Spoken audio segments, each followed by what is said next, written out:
Hello friends, welcome to my YouTube channel. तर आज मी बनवला होता मटार राईस म्हणजेच वाटाणा भात. अगदी सिंपल रेसिपी आहे. कमी साहित्यामध्ये होणारी झटपट अशी रेसिपी आहे. चला तर मग सुरुवात करूया रेसिपीला. त्यासाठी आपल्याला लागेल 2 वाटी तांदूळ. तांदूळ तुम्ही तुमच्या आवडीप्रमाणे घ्या. त्यानंतर आपल्याला लागेल 1 वाटी फ्रेश असा वाटाणा. मार्केटमध्ये आता मस्त छान असे वाटाणे आले आहेत. 1 वाटी वाटाणा घ्यायचा. त्यानंतर आपल्याला लागेल 3-4 कांदे, 2-3 टोमॅटो, 3-4 हिरव्या मिरच्या आणि अद्रक लसूण पेस्ट. त्यानंतर मी काही खडे मसाले घेतले आहेत.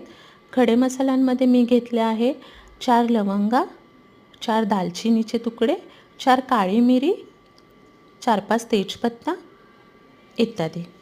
चला तर मग सुरुवात करूया रेसिपीला. आणि मी इथे एक बटाटाही घेतला आहे. छान असा उभा चिरून घेतला आहे. चला तर मग सुरुवात करूया. पॅन छान गरम झालं की त्यामध्ये टाकायचं 1 चमचा तूप आणि 2 चमचे तेल. तेल छान गरम झालं की त्यामध्ये टाकायचं 1 चमचा जिरं. जिरं छान तडतडलं की त्यामध्ये सर्व खडे मसाले टाकायचे. ते छान असे परतून घ्यायचे. त्यानंतर त्यामध्ये टाकायचा कांदा छान 3-4 मिनिटे परतून घ्यायचा आहे. त्यानंतर त्यामध्ये टाकायचा टोमॅटो. हे सर्व एकत्र करून घ्यायचं. त्यानंतर त्यामध्ये आपण वाटाणा टाकायचा आहे आणि एक बटाटा जो घेतला आहे तो सर्व एकत्र छान परतून घ्यायचं.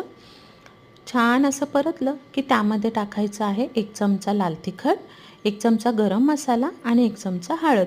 आता हे सर्व एकत्र छान परतून घ्यायचं. त्यानंतर त्यामध्ये टाकायचे आहे तांदूळ. 3-4 मिनिटे हे तांदूळ त्यामध्ये सर्व मिक्स करून घ्यायचं आहे. छान असं मिक्स झालं की मग त्यामध्ये 2 ग्लास पाणी टाकायचे आहे.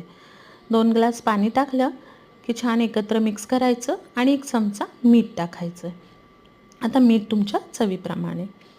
त्यानंतर त्याच्यावरती जाडसर असं भांडं ठेवायचं आहे. झाकण ठेवून त्याच्यावर जाडसर भांडं ठेवायचं म्हणजे वाफ बाहेर नाही गेली पाहिजे.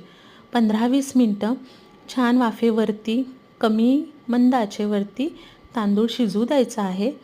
तुम्ही बघताल 20 मिनिटांनी वाफ मस्त निघते आहे आणि आपला मटार राईस तयार आहे. तुम्ही नक्की ट्राय करून बघा. मस्त असा